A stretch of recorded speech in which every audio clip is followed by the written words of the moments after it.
Saya nggak benci Anies Baswedan secara pribadi, tapi saya punya alasan mengapa saya sekarang akan terus menggugatnya.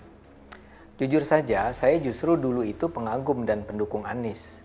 Saya dulu menganggap Anies adalah anak muda harapan bangsa.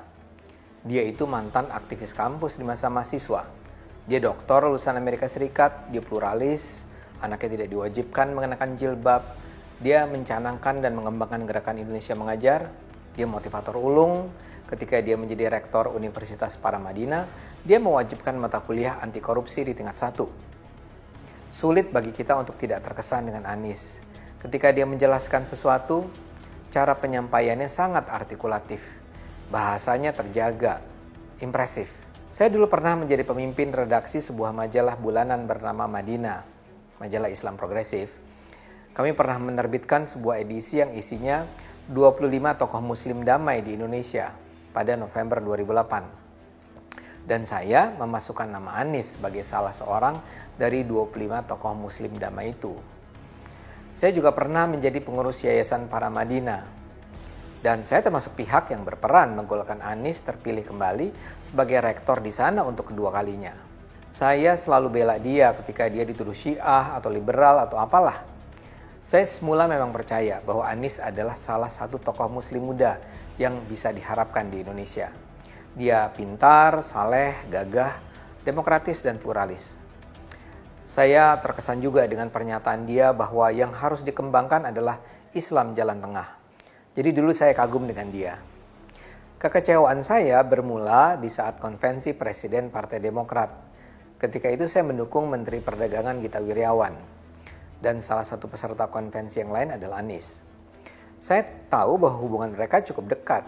Gita Wirjawan adalah seorang penyumbang dana yang besar bagi pasca sarjana Universitas Paramadina. Tapi apa yang terjadi di saat konvensi itu mulai merusak image tentang Anies di benak saya. Ketika itu Anies membangun gambaran bahwa kebijakan Gita serba impor. Padahal dia tahu persis Gita justru mengerem impor. Ketika itulah saya tahu dia adalah orang yang akan menghalalkan segala cara untuk mencapai tujuan. Dia rela bohong, bahkan dia rela menikam kawannya sendiri. Karena itu saya tidak terlalu antusias ketika dia menjadi salah seorang anggota tim sukses Jokowi. Begitu juga ketika dia terpilih menjadi Menteri Pendidikan dalam pemerintahan Jokowi. Saat itu saya sudah mulai mendengar cerita-cerita tentang buruknya kepemimpinan Anies di sana. Saya juga mendengar cerita bahwa Anies membawa orang-orangnya ke dalam kementerian yang dibayar mahal dan mengacak-acak sistem yang sudah ada. Tapi saya toh tidak menyerang dia karena saya khawatir saya hanya mendengar cerita satu sisi dari orang-orang yang ya barangkali punya kepentingan di Depdikbud. Tapi ya pada akhirnya keburukan Anies memang tidak bisa lagi ditutupi. Yang paling jelas mengungkapkan kebusukannya adalah masa pemilihan gubernur DKI 2016-2017. Ketika itu di masa awal pemilihan yang berlangsung 2 putaran, berbagai survei publik menunjukkan suara Anies jauh tertinggal dari 2 pesaingnya, Ahok dan AHY. Tiba-tiba saja Anies masuk ke dalam isu penggunaan agama. Ia secara terbuka menyerang Ahok dalam kasus Al-Maidah 51. Buat saya, siapapun yang berpikiran kritis dan pluralis tidak mungkinlah menganggap Ahok sedang menista Islam. Tapi Anies justru dengan terbuka mendukung narasi Ahok adalah penista agama. Lantas dengan segera pula ia merapat ke Rizik Syihab dan FPI. Ia juga memuji-muji FPI yang kita semua tahu adalah organisasi preman yang menggunakan nama Islam untuk tujuan-tujuan sempitnya. Dan tentu saja sejarah mencatat bagaimana kubu Anies menjadi pihak yang paling aktif memecah rakyat Jakarta dengan isu agama. Pilkada DKI 2017 adalah pilkada yang biadab. Ujaran kebencian bertebaran, ada intimidasi, ada persekusi, bahkan ada seruan agar masjid tidak menerima untuk mensolatkan jenazah muslim pendukung Ahok. Anies berada di jantung kebiadaban itu. Dia tidak pernah bicara rasis di muka umum, tapi yang melakukan segenap kejahatan itu adalah kubu pendukungnya. Dia diam saja. Dan jangan pernah lupa ketika Anies dengan manis bicara soal keberpihakan pada rakyat. Ia katakan tidak akan ada penggusuran. Ia katakan akan ada perumahan bagi rakyat dengan DP 0%. Dia mengatakan akan ada bantuan modal bagi pengusaha kecil, OKOC. Sudah banyak pihak terdidik saat itu mengingatkan itu nggak mungkin dilakukan. Dan kini peringatan itu terbukti. Tidak ada janji-janji manis Anies yang bisa dipenuhi, bahkan juga untuk soal reklamasi. Ketika itulah saya sepenuhnya sadar bahwa Anies adalah orang pintar tapi tidak punya integritas. Saya tetap percaya bahwa ia pluralis. Tapi keyakinannya itu akan ia hianati bila itu akan menghambat pencapaian tujuannya. Buat dia nampaknya yang menjadi tujuan utamanya saat ini adalah kekuasaan dan uang. Dia akan memanfaatkan kepintaran, kecerdasan, sumber daya, jaringan yang ia miliki untuk kepentingan sempitnya. Apa yang terjadi sekarang sekedar menguatkan kesimpulan tentang Anies sebagai manusia tanpa integritas. Tapi seorang pemimpin tanpa integritas belum tentu korup loh. Kalau tahu dia tidak bisa korupsi. Kalau dia tahu dia diawasi. Kalau dia tahu bahwa akan ada orang-orang yang mengecam dan membongkar aib dia ketika dia melakukan perilaku busuk. Karena itu Anies harus terus diawasi dan dikritik. Oke, luar biasa. Bagaimana suhu politik hari-hari ini menjelang pendaftaran calon presiden dan wakil presiden di KPU? Berbagai manuver yang kita sudah saksikan dari partai-partai yang ada, tokoh-tokoh politik yang ada untuk menjajaki siapa calon yang pasti akan maju dan punya kans besar untuk memenangkan Pilpres 2024 nanti. Di antara ketiga kandidat presiden, saya lebih suka melihat Ganjar Pranowo. Ya, beliau adalah orang yang punya pengalaman selama dia menjabat sebagai Gubernur Jawa Tengah. Sederet prestasi dan terobosan Ganjar Pranowo di Jawa Tengah. Gubernur Jawa Tengah itu dikenal sebagai orang yang merakyat, bukan hanya sekedar pandai berkata-kata, tetapi betul-betul juga bisa bekerja untuk masyarakat, ya. Karena ada banyak orang yang hanya pandai berbicara tetapi tidak bisa bekerja. Hanya kelihatan tegas tetapi rupanya untuk menertibkan orang-orang di bawahnya pun tidak mampu dia kerjakan. Nah, sekarang coba kita telaah seandainya di antara ketiga bakal calon presiden menang menjadi presiden 2024, siapa-siapakah yang akan menjadi menteri-menterinya, ya? Oke, kita mulai dari Prabowo Subianto. Kalau Prabowo Subianto menjadi presiden di 2024 nanti, tentu yang dia pilih adalah orang-orang terdekatnya, tim suksesnya, dan dari partai-partainya. Nah, kita mulai dari partainya dia.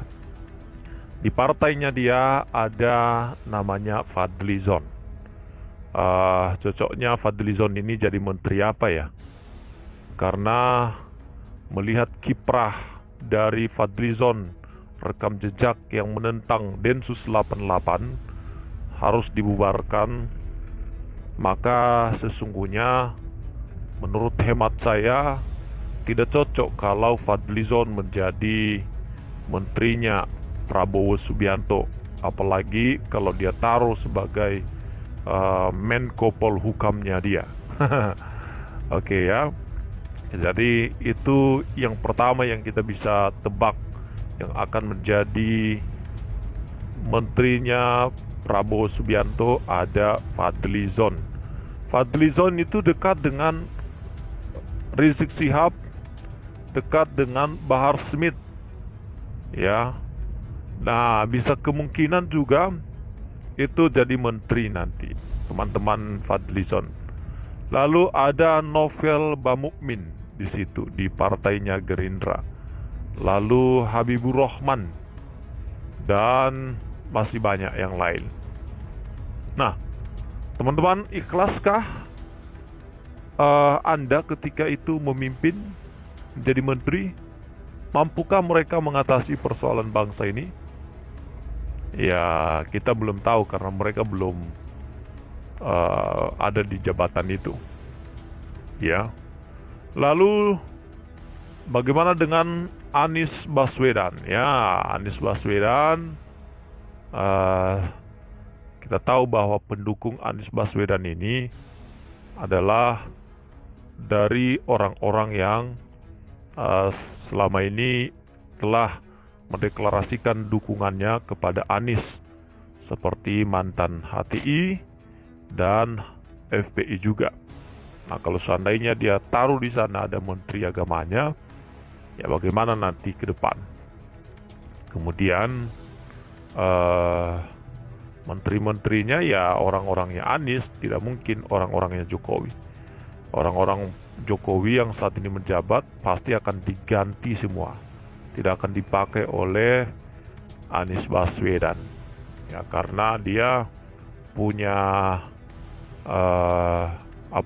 darah, ya, yaitu perubahan. Intisarinya atau kans politiknya itu yaitu koalisi perubahan. Jadi dia merubah menteri-menterinya, pegawai-pegawainya, dan program-programnya, apa yang sudah dikerjakan dia akan merubah semuanya itu. Dia bawa seperti apa yang dia mau. Nah, itu pihak kedua. Maksud saya kedua bakal calon yang ada, baik Prabowo Subianto maupun Anies Baswedan. Nah, sekarang kita lihat kalau yang menjabat adalah jadi presidennya ya, Ganjar Pranowo. Nah, Ganjar Pranowo dia kan langsung didukung oleh Presiden Jokowi. Kira-kira coba kita tebak siapa-siapa aja yang bakal menjadi menteri-menterinya dia. Di situ ada pendukungnya ya. Karena Jokowi yang mendukungnya, maka pasti menteri-menteri yang saat ini bisa menduduki ya posisi-posisi penting, posisi-posisi terbaik untuk melanjutkan karya dan kinerja dari Presiden Jokowi. Maka buat apa dia mengganti menteri-menteri yang ada itu?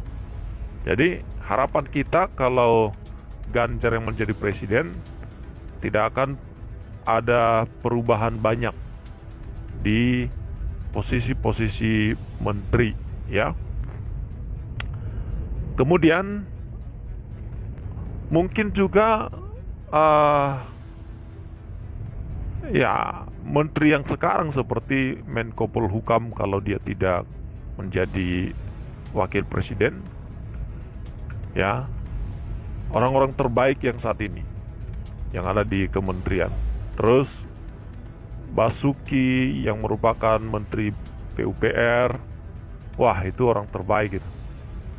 Demikian juga dengan Erick Thohir misalnya ya, bisa. Kemudian Luhut Binsar Panjaitan bisa juga begitu. Lalu ya banyak sekali ya, Sri Mulyani, Retno, ya Ibu Retno itu hebat itu. Kemudian mungkin juga Sandiaga Uno ya, dan masih banyak yang lain. Nah itu kalau dari Ganjar Pranowo. Dan nanti tentu PDI Perjuangan akan mempunyai satu posisi karena dia pengusung utama dari Ganjar Pranowo. Ya, itu biasalah dalam perpolitikan.